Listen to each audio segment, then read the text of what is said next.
Depuis hier, nous sommes en tout cas ensemble avec les parlementaires, mes collègues parlementaires, pour échanger et comprendre un peu l'engagement et la volonté un peu de ces organisations de la société civile pour accompagner ces initiatives voulues par l'ensemble du peuple sénégalais. Et particulièrement ce qui s'est passé ce matin, donc je dis honnêtement que l'ONG Énergie for Impact est en train de faire un travail excellent. Parce que sur la question particulière du pétrole et du gaz, ça crée tellement d'engouement au niveau des populations, mais aussi on assiste à beaucoup d'informations qui peut-être il faut faire un travail de communication à la base. Et c'est ça que nous avons retrouvé dans la présentation de Mme Sarr ce matin, qui nous a montré que leur organisation est en train de faire un focus sur les aspects organisationnels. Parce que c'est le fondement, c'est la base.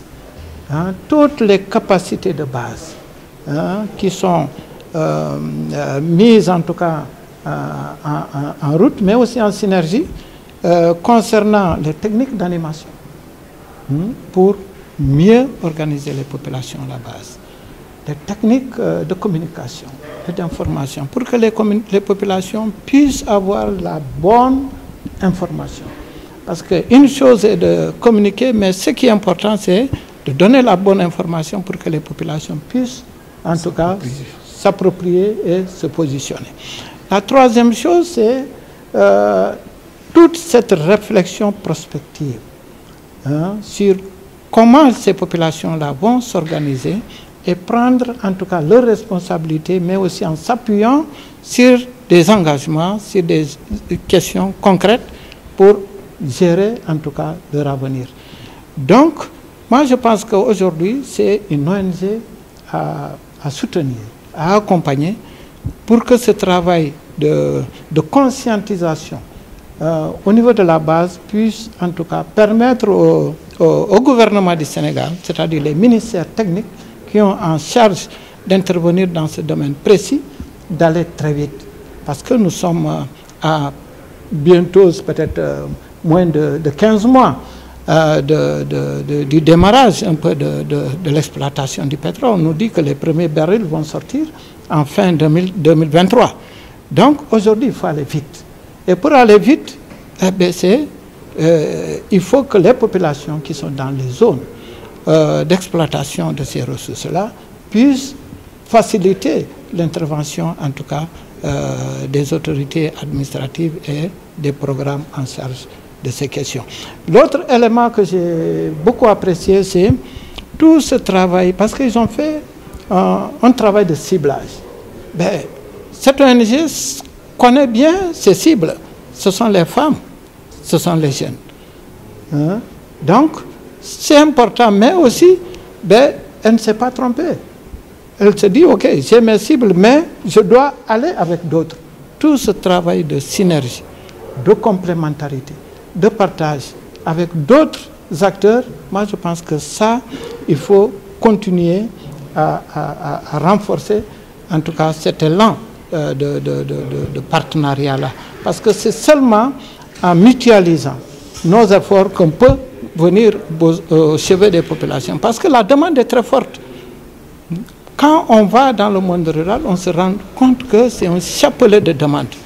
Donc, une organisation seule ou l'État seul ne peut pas prendre en charge toutes les préoccupations. C'est en mutualisant, en acceptant de travailler avec les uns et les autres qu'on pourra en tout cas régler ces problèmes. Mais ce qui est important pour cette organisation, c'est d'abord de comprendre les jeux et les intérêts de chaque acteur. Parce que voilà, d'autres ont des intérêts affichés, d'autres ont des intérêts cachés. Mais il faut tout un travail, en tout cas d'analyse et de recherche qu'il faut faire pour qu'on ne se trompe pas d'acteurs et de partenaires. Maintenant, nous, au niveau de l'Assemblée, Ben, notre rôle, c'est d'encadrer tout ça à partir des lois voilà, que nous votons. Maintenant, c'est de la responsabilité du gouvernement à travers les ministères, vraiment d'accompagner et d'exécuter des programmes. Au besoin, notre deuxième mission, c'est de voter les budgets pour que les départements ministériels, le gouvernement, puissent avoir les ressources nécessaires pour prendre en charge ces besoins. Et l'autre question qui est importante que nous, on peut peut-être faire avec ces ONG et le gouvernement, c'est dans le cadre du contrôle et de l'évaluation des politiques publiques. Donc, on organise des missions sur le terrain. On a été plusieurs fois dans la zone de Saint-Louis, dans la zone de Diourbel, pour voir un peu comment ces projets, ces programmes sont en train d'être exécutés, pour comprendre un peu les politiques publiques définies par les différents ministères en question. Donc vraiment, d'emblée, c'est une satisfaction en tout cas pour nous ce matin de voir déjà qu'une ONG est en train de créer les bases pour qu'en tout cas, sur cette question essentielle et importante liée à l'exploitation du pétrole et du gaz, que les populations s'approprient de la démarche et puis accompagnent les initiatives de l'État du Sénégal pour faciliter en tout cas tout ce qui se dessine comme opportunité pour le bien-être des populations.